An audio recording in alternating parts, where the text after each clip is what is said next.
Baik sahabat-sahabat komunitas, ketemu lagi kita di sesi keempat ya. Makin menarik saya Pak. Konteks di value udah kita bahas ya Pak. tadi. Prof. Adi Wijaya udah buka konsep dasar buat Ya. saya. Kalau bagi saya sebagai seorang dosen manajemen, itulah esensi menjadi seorang leader gitu ya Pak. Yang punya visi jauh ke depan, Ya. dia mempersiapkan dosen sebagai human capital atau aset. Lalu yang kedua dia siapkan program pengembangan dan terakhir tidak hanya itu, anggaran. Itu pasti kebijakan anggaran pastinya Pak, politik anggaran pastinya mau diputar kemana nih, mau optimasi ke infrastruktur atau lebih kepada dosennya. Itu kan beda ya Pak. Ya itu situasi setempat. Betul sekali. Nah itu kata Bapak tadi tingkat kreativitas dan inovasinya, skala prioritasnya. Betul.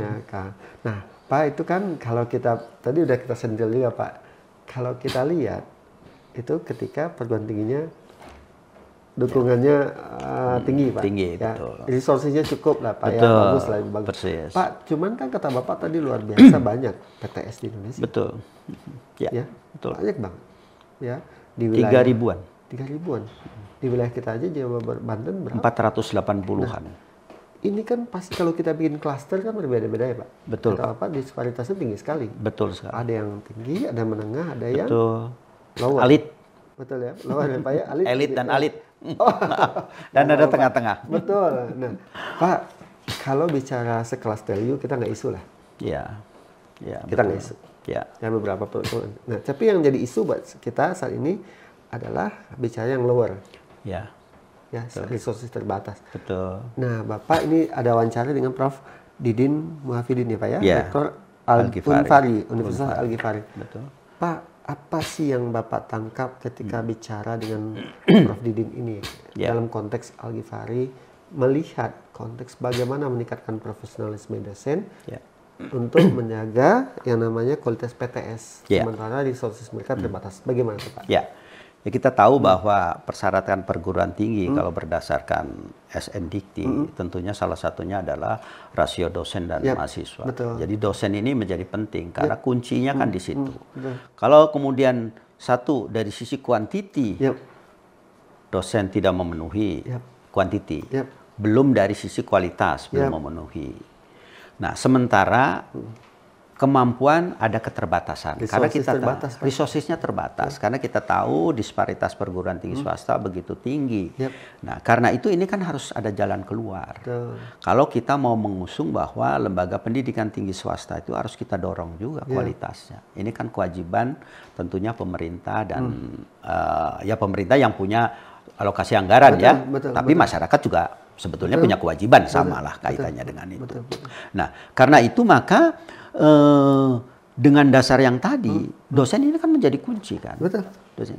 Nah, bagaimana solusi untuk teman-teman kita perguruan tinggi yang sumber dayanya terbatas dari sisi dosen, pengadaannya dan sedemikian rupa ya kemana. Nah, karena itu diusulkan oleh Prof. Didin, kenapa tidak dihidupkan kembali kebijakan dosen DPK, artinya dosen yang direkrut oleh pemerintah tapi diperbantukan ke perguruan tinggi swasta. Nah, kalau ini bisa dikembalikan lagi kebijakan ini, maka tentunya ini akan membantu perguruan tinggi, teman-teman penyelenggara perguruan tinggi lain dalam rangka meningkatkan kualitas dirinya. Karena tugasnya sama Pak. Karena tugasnya kan sama. Mencerdaskan kehidupan bangsa. Iya betul. Dan itu tidak akan mungkin dipenuhi oleh pemerintah sendiri. Ya betul. Jadi Bapak. harus dibantu. Betul. Saya tertarik Pak dengan konsep yang ditawarkan oleh Prof. Didin ini. Dosen DPK ya Pak ya. Betul. Dosen PNS yang dipekerjakan. Betul ya Pak ya. Nah, kalau kita lihat, saya tadi bilang ke Bapak di awal, saya bersyukur di Widya Tama gitu. Saya bersyukur karena di tengah-tengah kondisi seperti saat ini kita masih bisa beraktivitas Pak. Alhamdulillah mahasiswa, saya terima kasih juga ke teman-teman marketing sebenarnya Pak. Betul. Teman-teman marketing gitu ya, karena mereka berhasil merekrut studennya Pak ya gitu. Dengan susah payah bagaimana. Saya yakin paling pernah di situ dulu ya Pak ya. Bisa jadi Bapak nggak bisa tidur gitu ya.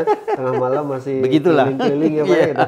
Saya pribadi Pak apresiasi apa yang dilakukan teman-teman marketing ya Pak. Dan itu alhamdulillah kita masih direkognisi oleh calon-calon mahasiswa dan orang tua yang pastinya. Nah, Pak, bagi bicara tentang dosen DPK, kita sadar sekali tanggung jawab pengembangan pendidikan itu tidak hanya di pengurus yayasan. Iya, betul. Ya Pak? Persis. mereka udah mau merelakan aset mereka, waktu mereka terpikir untuk membantu pendidikan. Betul. Tapi ada konsep juga di mana pemerintah harus turun tangan. Iya. Menurut Bapak nih, sejak berapa penting atau sebuah strategis sih pemerintah kalau melihat usulan dari Prof. Didin ini? Ya. Nah, kalau kita melihat bahwa dari sisi kuantiti ya Pak, perguruan tinggi swasta kurang lebih 3.000-an. Disparitasnya tinggi. Betul. Kemampuan pemerintah terbatas dalam hal memberi dukungan karena sejauh ini 80% lebih besarnya kepada PTN, gitu ya penganggaran. Untuk swasta itu sedikit. Nah, beragam, ada beasiswa, ada lain-lain. Nah, kalau dikaitkan dengan masalah standar kualitas SNDIKT, di mana adalah rasio dosen itu penting. Maka saya kira ini prioritas penting dosen DPK ini, karena banyak kelemahan yang dihadapi oleh perguruan tinggi swasta adalah pengadaan dosen yang berkualitas, Pak. That's the point. Nah, dengan adanya DPK, maka yang saringannya begitu ketat sedemikian rupa, tentunya ini akan menghasilkan dosen-dosen berkualitas. Dari dosen berkualitas itu akan menarik di lingkungannya membangun ekosistem baru ya Pak. Betul, dari iklim akademik. Itu Pak kira-kira. Itu arah pemikiran dari Prof. Didin. Kenapa bagi saya kalau kita hibah sama. Betul. Ya, setiap dosen punya kesempatan. Betul.